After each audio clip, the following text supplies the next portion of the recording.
Let's make lots of money playing right here on Pure West Radio. 10 minutes past 11 on your Thursday morning.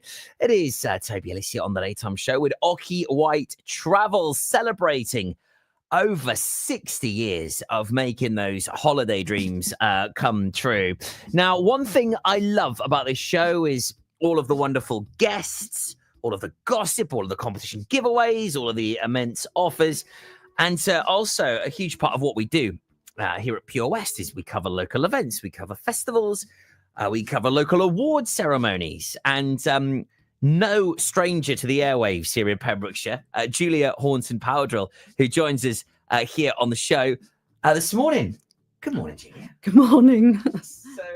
So good to have you on. Thank you. And last time we spoke, you were picking up a lovely Croissant Award. Yes, we had two. You did. You did. Great surprise. I know. As Ali has kindly named you the Queen of Foraging. She's mad. We love her though, don't we? Yes. She is mad though. She's in the London Marathon on Sunday. I know, bonkers. See? Unbelievable. Unbelievable. But foraging it's a huge part of your makeup, who you are and how you've created businesses, very successful businesses. So let's go back to the beginning. Where did it all begin for you? Gosh, I guess it started with my dad, who was a botanist. He went to Cambridge, did zoology and botany, and then he went and did medicine. So when I used to go out with him on his visits as a young girl, we used to stop and pick things all the time. And that's really where it started. And he'd put stuff in the fridge, like live things and God knows what. And my mother would go absolutely mad. Yeah, she hated it. And that's really where it started. And then gradually I went off the idea when I was a teenager, and then went back into growing lots of herbs. And then most of the things I've been doing have been outside things to do with nature and so on. Yeah. And the first time we met was many, many years ago with the Really Wild Festival. I mean, this took the county, took Wales, the UK, the Europe, the world by storm. I mean, it was the first of its kind. It was. And it is a long time ago now. And I think it was about to re-emerge towards when COVID hit, and so many things went, the wrong way up during COVID and didn't come back afterwards. And that was one of them. Yeah, I mean, well, yeah, we're the same with Pems Fest, actually. We put on a music festival in the Half West Castle, and the last one was 2019 as well. Yes, it's very difficult, it's challenging times. So yeah, we understand how difficult it is. And it's difficult to pull it back now, to restart these things. And so new things have come in, which is great, and everyone else moves on in between. Yeah. So what was the idea of the Really Wild Festival? Where did the idea come from? Why did you want to do it? It was just a thought I had one day, and I thought it would be really nice to celebrate the wild with lots of stall holders, but everyone had to have something from the wild in their ingredients, or their ingredients were directly from the wild, say like honey, and craftspeople again from the wild. So there were no chocolate fountains or bouncy castles or anything like that. We had jolly things like axe throwing, I seem to remember, and stuff like that, which was quite good fun too. And when did it start? I mean, it was, I want to say 2000 and... Yeah, you're quite close, 4-ish. Yeah, 4, yeah, 5? Something like that. Yeah, it was a long time ago. And then we had a splendid one in the Bishop's Palace in St. David's, which I think was just very gorgeous looking, because we had multicolored little tents and it was in such beautiful surroundings. Yeah, so... But you kept foraging. You've kept true to your roots, and you've it's still a huge part of what you do. Yeah, kept the foraging going. Yes. So with our business, we forage every week with groups. So my husband does the seashore because we've had to split it off between us, and I've been doing the around the hedgerows and things. And now I've got one of the girls that works with me is going to take over going around the hedgerows. So it gives me more time. I'm writing a book at the moment, and I'm finding it really difficult to fill in time. Foraging takes time. And I mean, if someone is listening or watching right now, what is foraging? What are you talking about? I mean, this is going out into the wild and basically finding ingredients. Instead of going to the supermarket, you're picking them, you're finding them, and you're cooking with them. Yes, indeed. In a nutshell. Possibly in a nutshell. Exactly. There's lots of puns you might have already noticed. And it's quite special. I mean, we've been foraging a lot here at Pure West. With Craig. Yes. We talked about that off air, and it's an amazing experience. It really is. It's quite special. It is, and everyone gets something different out of it. I mean, we get people coming around the lanes with us who think it's kind of, the sexy up-to-date thing to do when they're on holiday and so on, and they do it. They'll probably never pick anything again, which is probably good. And others who will go away and will seriously forage, but not masses of them. But I think bringing awareness about when you pick things, some things are poisonous. So something... People always think of, mushrooms, toadstools of being the ones that'll kill you. And that's the big problem one. And we don't do that at all. And they forget that there are things that we can eat that look very similar, almost identical to something that'll kill you in the same family. And people should, take that in mind, when they're going out. And you do have to have knowledge. And anyone who wants to do any foraging should go out with groups like me. They're all over the country, and see what they can and can't pick. Yeah, that's the important thing, isn't it? So please, don't just go and do this. Make sure you are with people that have the expert knowledge and the insight. And this is, I guess, where the Really Wild Food Emporium sort of came from. Then I guess was your love of foraging and being able to, present to cook, in a really quirky kind of manner, but it's highly sought after, and people love visiting your restaurant.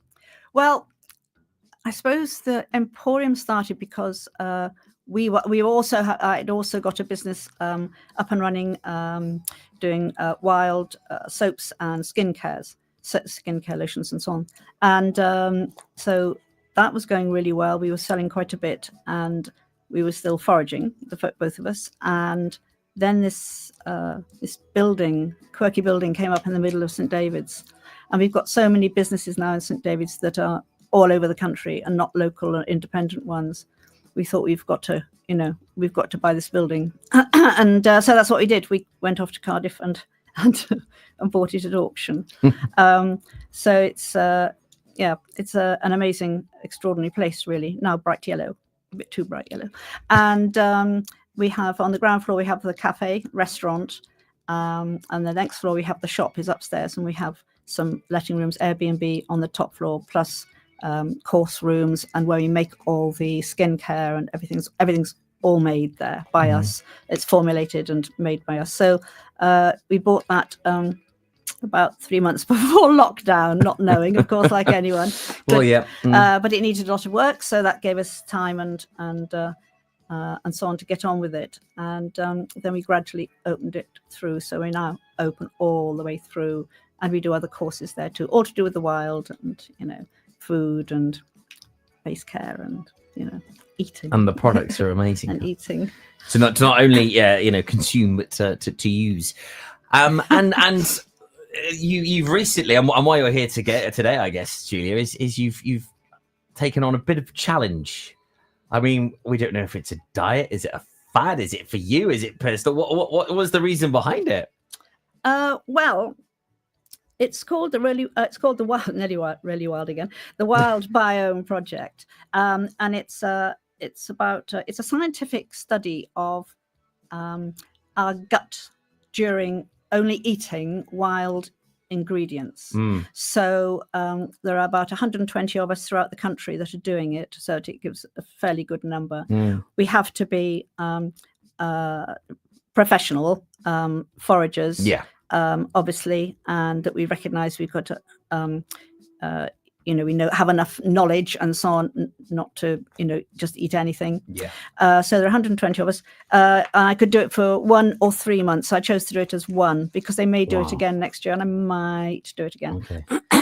3 months. I mean, that's a long time. That's long. But there is a lady called Mo Wild, fabulous name, who is that a real name? It's a real name, and she started all this off, and she's written an amazing book about it. And so this is her baby, and she did it for a year. Wow. I know, in Scotland. I mean, just in the middle of Scotland. It's so amazing. And so now we're all doing it in our own way. So it's not just eating leaves and picking. It's not a vegan or vegetarian diet. It's the whole works. We have to be eating fish and things like that, but all local. So my husband's been hanging off over the sea on rocks trying to catch fish. And let's not forget, all those thousands of years ago. This was the norm. It's what and they didn't go to the office. You didn't. Yeah, I was about to say you didn't. They didn't work. You didn't have an alarm clock. All they did was they just didn't forage. I mean, that was their life to live. That's it. Yeah. And that's all they did. So it's a bit the different. fight of survival. All of us have been juggling with children and animals and businesses and so on as well. So I think it's been that's quite a bit of pressure. Plus, they didn't write down everything that they ate or weigh it all out, which has been to me a nightmare. I can imagine. I just hate that. I'm so bad at it, and I know there are people who will see this and realize that they know all about that. But that's been the hardest bit for me, I think. So. We've been, for instance, we knew about it last summer, so we were given obviously we were able to start storing or harvesting in the autumn, and we have the luxury of deep freezers, whereas people in the past would eat as they went along, but they would bury things and hide things and so on like nuts. But it was a particularly horrendous harvest year last year because it was a really bad year anyway. So I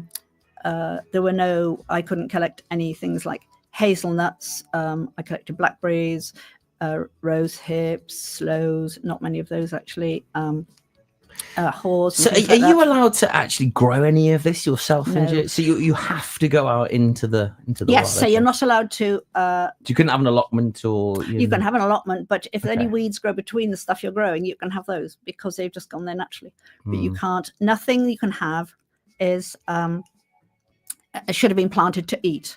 So, for example, to have apples, we had to look for feral trees out in, like when someone's chucked an apple core away or something like that. So I got those. I did manage to get those because I knew where there were quite a few trees. So those I just sliced and dried the apples, and then I just stewed a few. I mean, nothing like no sugar, of course. And so those have been actually great little pick-me-ups, little nibble in the middle of the day. And then I collected other things and put them in the deep freeze. Flour. So what we weren't allowed to have was obviously dairy, any fats, unless it's from whatever you've got. So like venison. I feel as if I've got a whole animal in my freezer. Yeah. I was just about to say, what would a typical day look like for you during this foraging? Yeah, during this foraging experience. Okay, we're starting off shaky in the morning. Yeah. So it would be breakfast. Well, I suppose they didn't have breakfast and lunch and dinner, did they? But so I've just been having really 2 meals a day. So a sort of breakfast of a little pancake or something like that, because we're allowed to have eggs, which of course they would have, but they would have been taking them from nests, which obviously we can't. So when we knew that there were birds nesting around us with eggs, we were then allowed the concession of having some eggs as long as they were organic. So that was quite good when that started happening. So a little pancakey thing made with acorn flour, which has taken me absolutely forever to make. And I got one of my deep freeze drawers is completely full still of acorns. You have to crack them and soak them and dry them, and very long. I'm quite used to it now. And also hazelnut flour and so on. And maybe I'd have something like maybe a spoonful of that stewed apple on top. But I've realized that I do need that to start my day, because otherwise I was getting a bit shaky. And when I went to my usual Tai Chi class, I couldn't stay. I had to go because I was just kind of a bit wobbly. But I haven't had any withdrawal symptoms or anything, because I don't drink coffee, and I'd given up drink ages before so that I wouldn't get anything like that. Yeah. Wow. Incredible. And how long have you got left? I've got about a week. Yes, to the 1st of May. Wow. Well, good luck. People can follow your journey and keep updated on the socials. Yep. Yes. Just search Julia Horton Powdrill.